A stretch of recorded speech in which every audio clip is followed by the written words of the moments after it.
Sadashivasamarambham Shankaracharya madhyamam Asmadacharya paryantam Vande Guru Paramparam. Samasta Jana Kalyani Niratam Karunamayam Namami Chinmayam Devam Satgurum Brahma Vidvaram Satgurum Brahma Vidvaram.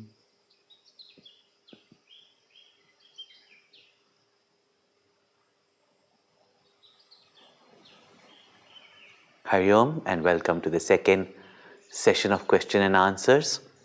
As I said yesterday, there are lots of questions pouring in. Many of them are similar in their content, and we'll try to answer the maximum questions in today's and tomorrow's sessions. So I would request to start the questions.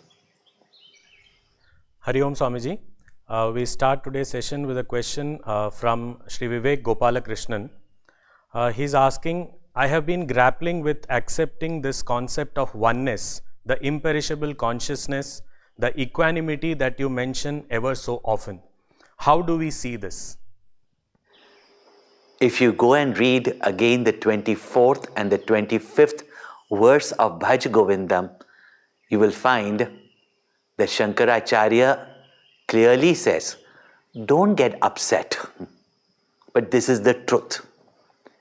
Tvai mai cha anyatra eko Vishnu. There is only one truth, one reality in you, in me, in everyone. But hearing this, don't get angry. Don't get upset. Don't get frustrated. If you want to realize this truth, attain equanimity of mind. And how to attain equanimity of mind? He points out in the next verse that free yourselves from those toxins of the mind which create agitations in our mind and therefore creates all the likes, dislikes, the prejudice, etc. Kamam, krodham, lobham, moham, tyaktvatmanam pashyati soham.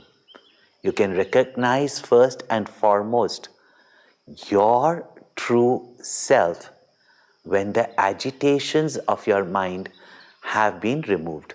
And the entire Bhaja Govindam is pointing out what causes agitations in our mind is our false expectations, false values that we give to things, our misconceptions, attachments, and therefore the entire Bhaja Govindam, Bhagwan Shankaracharya is asking us to remove these delusory misconceptions, false expectations from our mind.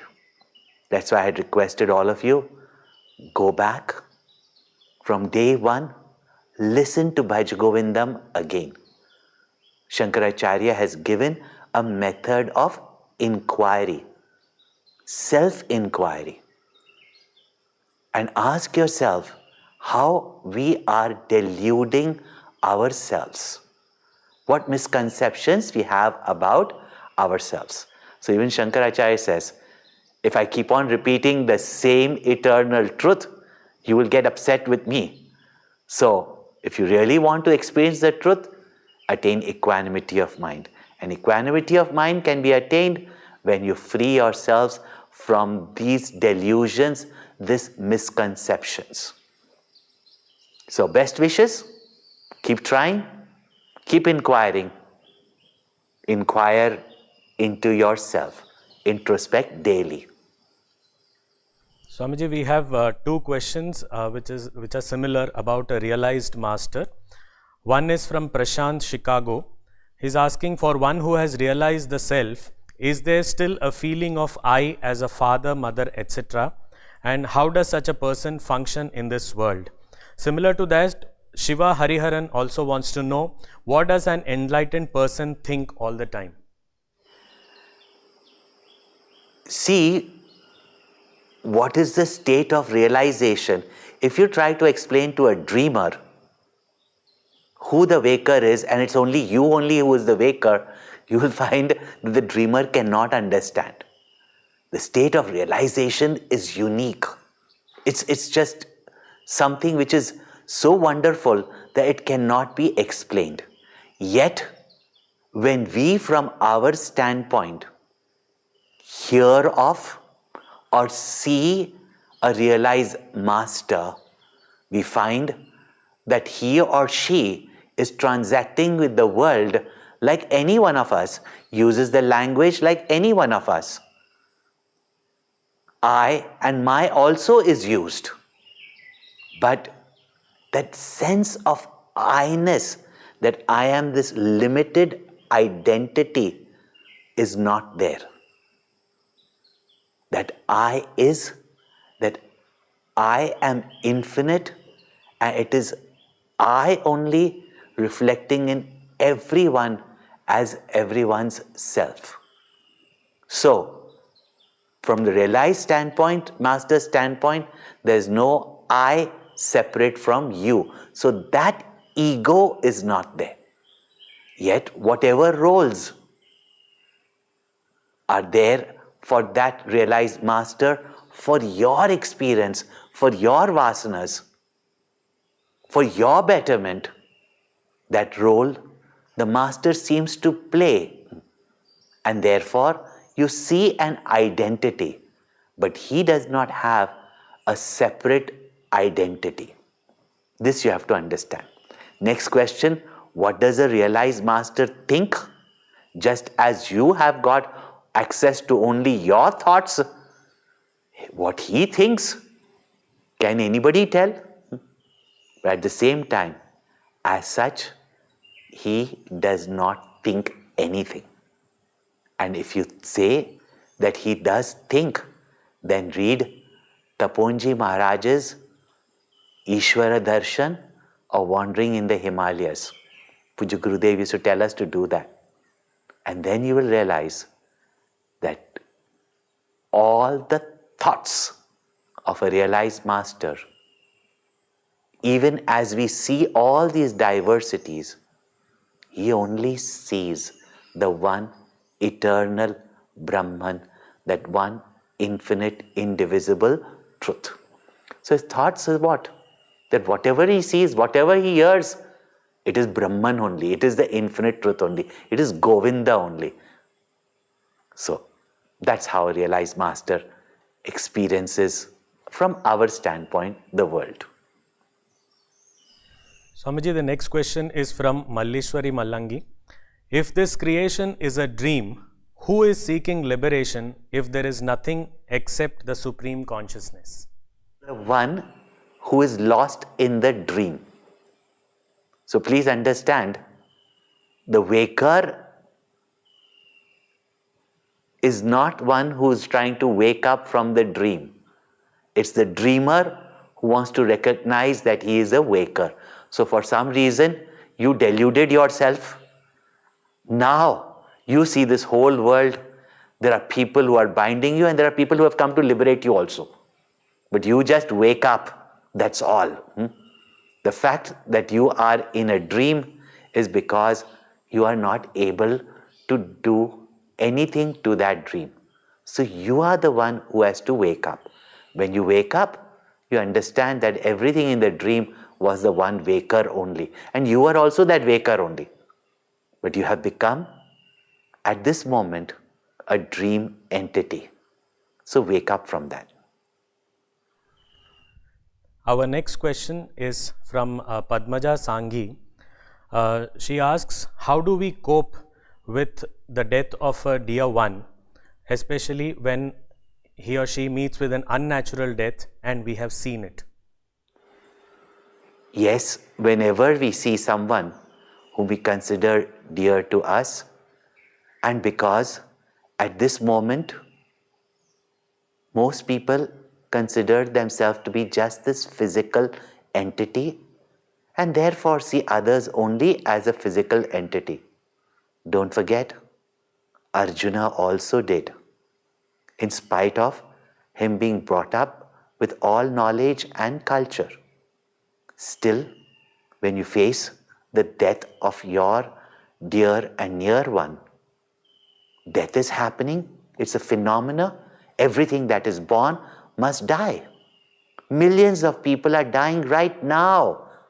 Creatures are dying right now, trillions of them. But it's only when you are attached to a person, to a body, that is when you feel the grief, etc. So as much as we may justify that in this world, when we have our relationships with people and we experience even not death but a separation from them, their attachment does create sorrow. Therefore, first and foremost, we must remember that the person you loved was not the body you cremated. The person you loved, whom you say went away or died or has gone to heaven, is ever alive.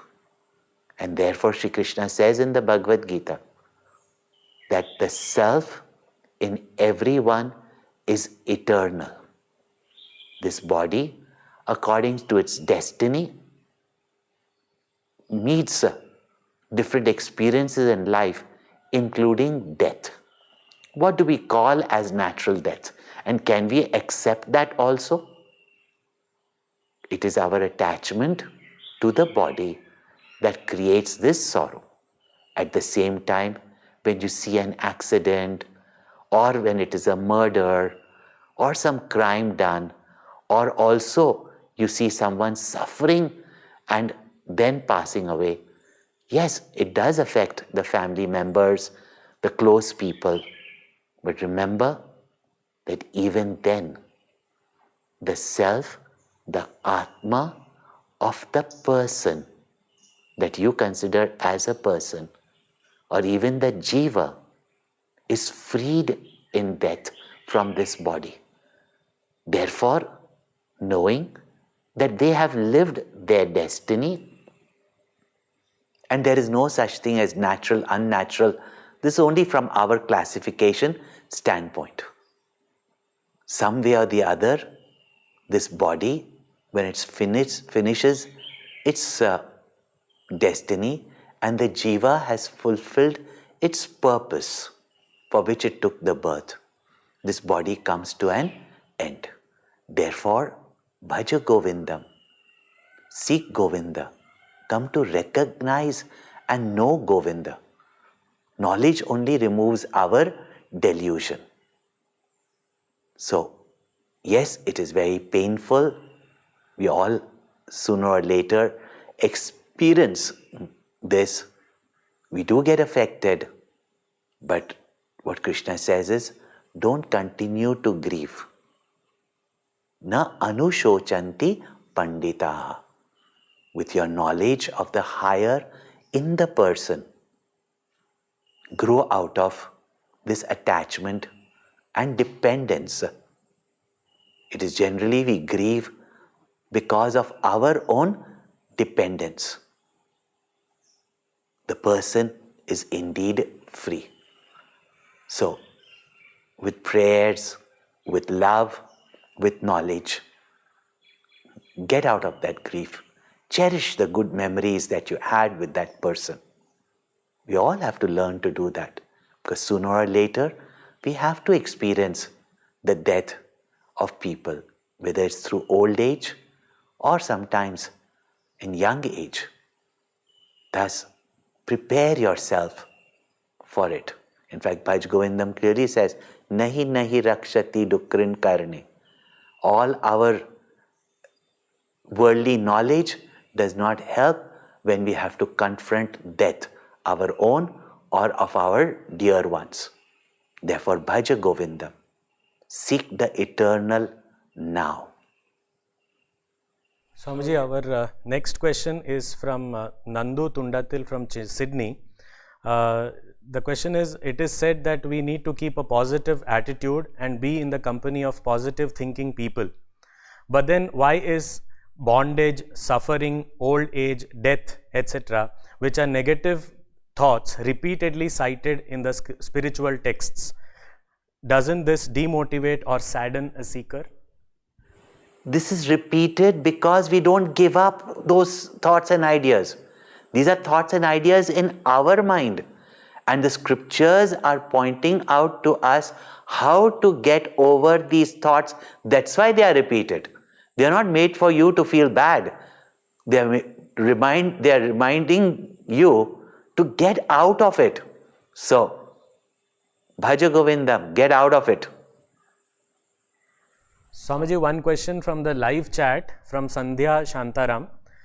The question is with a confusion with regard to verse number 30, as Swamiji explained the Antaranga Sadhana as given in verse 30. Earlier we have learnt that this Antaranga Sadhana consists of Shravana, Manana and Nididhyasana. So there seems to be some confusion. Request Swamiji's guidance in reconciling these two. 30th verse, pranayamam pratyaharam, is all nididhyasana. So I don't see where the confusion is.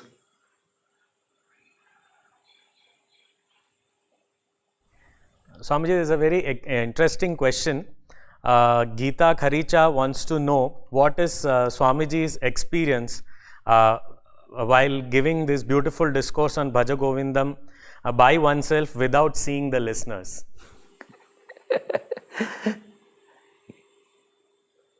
You know what?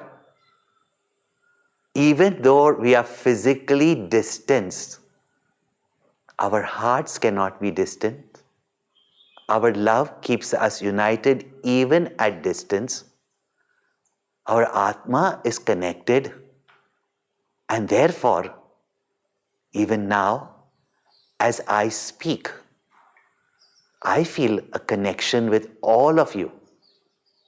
You may be in thousands, but just as when you sit in a live audience, if you speak from your heart, you connect with the hearts of everyone. That's what I'm feeling in the last few sessions, that while you all are here with me live, I feel so totally connected and tuned with all of you that I didn't find it difficult at all. But I must admit, earlier, whenever somebody told me, make one 1 minute message for this or that, and they would stand with the camera, even though I could speak in audiences for 1.5 hours spontaneously, I used to struggle. But when I started this session, I tapped into the love in my heart that had been given by Gurudev, and I feel even now, even though his physical presence will not be there with us, but that is the connection that I have thought of. Otherwise, yes, it is very, very difficult to speak to a camera. Swamiji, Tara K wants to know, sometimes well-meant efforts with only good intentions produce unforeseen adverse effects. How to cope with this? See, the result comes according to your action and your intention. But they are governed by many, many laws of nature. There is difference between a good intention and good action and right action. Your intention may be good, but the action that you do sometimes may be the wrong in that situation, and it can bring contrary results. Think carefully. These days we are not on flight, but whenever you go on flight, if there was drop of pressure, you were sitting with your child beside you, or even someone else's child, and the oxygen mask were to fall, as a good Samaritan, as a loving parent, your first concern would be for that child, would it not be? And what a good thought that you kept that child before you. But the instructions clearly tell us that first put on your mask and then attend to the other. Because in the process of putting the mask on that child, you fainted, you can't save that child. So there is a right way of doing something. If somebody is in fire, a fireman knows how to protect himself and save the person in the fire. But you in your panic, with good intention, risk your life and jump into the fire and get severely burned, even though your intention was to save someone. Remember, fire knows only to burn. Fire does not see your intention, but fire has its law, and we must follow that law. If this you have understood, then please understand that we can only do our best, and whatever result then comes is the best for us. It may not be what we wanted, but it is the best for us. And we get two results. One is the physical result, but when you know that you have done your action with good intention, the inner sense of well-being you feel is the result of that good action. While if you do with the wrong intention, even if you get a favorable result, inside you will not be at peace and happy. So please understand the distinction between these two. You might tell someone to correct someone, but that person may react. You say your intention was good to correct that person, but that person may not appreciate it. So the result may be whatever it is. But if your intention is good and to the best of your capacity, you presented your intention through your action in the right manner, then please know that the result of such action is a sense of well-being within yourself. That is the result. Hariom Swamiji, this is a rather long question from Manish Jain. He says, we earn our living by doing our duty through honest means. We are sensitive about our society and environmental needs and never do anything to harm anyone. We contribute to the society both through financial means and by doing physical seva. Basically, our endeavor is always to give more to the world versus what we get from the world. But we do not read the scriptures. We believe in some higher power but do not pray to any picture. We do not meditate. Maximum time we are contented and happy. Please guide us if we are living in the right manner.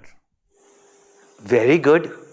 The way you are living is the way the scriptures have taught.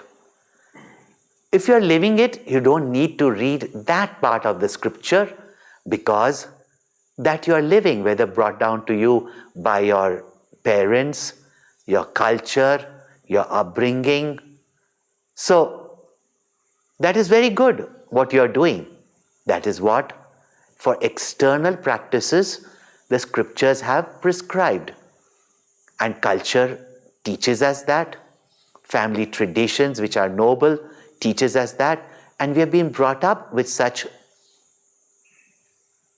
actions. So naturally we live them. And the result of such actions again is a sense of well-being, satisfaction, etc. But remember, results of all actions, good, are only temporary. What we have to do is that in the process, when you have been doing such actions and feel a sense of well-being within yourself, seek that which is eternal. What you believe to be is God. Don't just remain in belief, come to know it. And believing in God and knowing God is two different things. If you believe in God, your belief can be shattered. But if you know the truth and directly experience the truth, it cannot be shattered. The higher books of spirituality are giving us that knowledge which we cannot grasp with our own mind. But this life is only temporary, and everything doesn't remain conducive during life. During times when things suddenly become adverse and we don't understand why, our beliefs can be shaken. But that faith that is born with right understanding, that is never shaken. So that is why it is said, be firm in your knowledge. So not just reading scriptures for the sake of reading. Not reading again and again what you're already practicing. That helps you to acknowledge, assert yourself whenever you have doubt whether you're doing the right thing. So continue to live such a life. But there is more to life. That's what Bhaja Govindam is saying. Nalani dalagata jalamati taralam tadvat jivitam atishaya chapalam. Life is so temporary. And while we have got such a cultural, noble upbringing, don't just be grateful to God. Love God. Yeah? You may not pray a particular form, but whatever you know, love, adore. Meditation is to remove your erroneous notions. If you have them, meditate. But when we don't even know our erroneous notions, what is there to meditate? Or you will not feel the importance of meditation.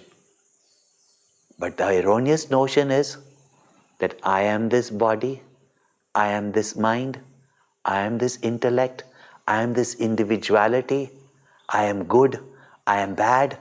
All these notions can only bring us temporary results. Therefore, seek something higher when you have got all these qualities within you. That is why it is said, Bhaja Govindam, Bhaja Govindam, Govindam Bhaja Mudhamate. Go again, refer to Bhaja Govindam, because obviously you must be listening to Bhaja Govindam. See why Shankaracharya says, seek the higher. Because life itself is temporary. Opportunities also come and go. Good can overnight turn into bad also. Yeah? And when adverse situations come in our life, even when we do good, can we sustain our goodness is the question we have to ask ourselves. Swamiji, this last question we take from the live chat. One Padmatai wants to know, the purpose of our birth is to seek Govinda. Then why did God create this world to distract us from Govinda? Why do you create for your children a nursery? You create. And you also want your children to enjoy.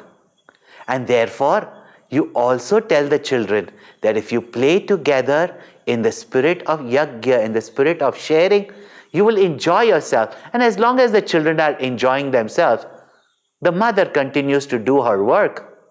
But when one child gets selfish and pulls the toy for himself or herself, the other child starts crying, the other child starts fighting, the mother comes, helps those who need help. Children are busy playing, she leaves you there. The world is created for your desire. Stop desiring the play world for which many people are competing. There's competition. When finally the child says enough of this play and comes and holds out the hand and cries out, Mother, I want you only. Till then, mother will give toys, play, play, play. Not for her joy or satisfaction, not for the children to fight with each other, but only the children are enjoying themselves, let them enjoy themselves. Good toys she brings for them. But the day the child realizes that enough of all this strife and struggle, I want you, mother. The mother picks up the child, keeps her on her secure lap, where no other can come and threaten that child. So, God created the world for you. If you choose to get out of the world, call out to Him. Bhaja Govindam, Bhaja Govindam. Punarapi jananam, punarapi maranam, punarapi janani jatare shayanam, iha samsare bahudustare, kripaya pare pahi murare. That same Lord who gave you the toys of the world in which you started fighting and quarreling is ready to come and pick you up. You just have to ask for it. Bhaja Govindam. We shall meet tomorrow again on this session and we'll continue to answer some of the remaining questions. Hari Om. Om Sarve Bhavantu Sukhinah, Sarve Santu Niramayaha, Sarve Bhadrani Pashyantu, Ma Kaschid Dukkha Bhag Bhavet, Asato Ma Satgamaya, Tamaso Ma Jyotirgamaya, Mrityorma Amritam Gamaya. Om Purnamada Purnamidam Purnat Purnamudachyate Purnasya Purnamadaya Purnameva Vashishyate. Om Shanti Shanti Shanti. Harihi Om. Shri Gurubhyo Namaha. Harihi Om.